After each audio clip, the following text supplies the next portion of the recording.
For 18 years I've been teaching a sports reporting course, and it's something the university decided that was needed. There was a lot of hunger for, a lot of students wanted to learn about sports journalism, and what it really is in my mind is it's a mini internship. I mean, that's what I tell my students at the beginning. I don't really view this as an academic type class. This is a class which is very hands-on, and you are going to know by the end of the semester if sports journalism is really something you want to do, or if you want to just remain a fan. My favorite aspect is that it's just so centralized to what I want to do as a career.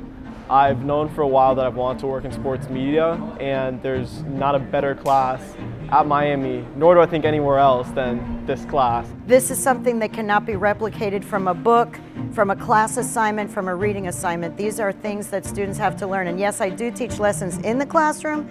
I teach about interviewing techniques, writing techniques, how to write faster on deadline, how to cultivate sources, how to sift fact from fiction. She brings in people from all across the field to talk about their experiences and to give their life lessons.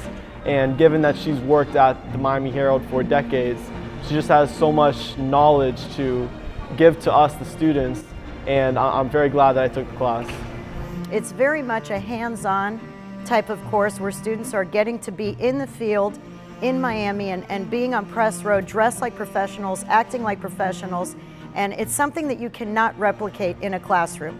It's just Miami. We have the benefit of being a major sports town, so I think it's a great opportunity for students to really see what it's like. And you are going to learn in this class exactly what it's like, the pressures. You're going to learn what it's like to have to deal with athletes after losses and tough situations, ask tough questions, cultivate sources. But the most important part of the class is the hands-on element, because that is where the students can really learn what it's like.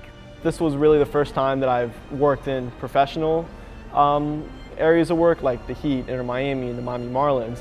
And through that, you're just welcome to what the work environment would be like as a sports journalist working at these professional teams, or working at these outlets covering these professional teams. And through the connections that Professor Kaufman has built through many years working in this area, I've been able to speak to and meet some just incredible journalists and learn so many different things at these different media events. And it really just prepares you for the real world of sports media and sports journalism, to be able to cover a game as part of a media and ask questions after the game was over to players was just such a surreal experience that I will never forget.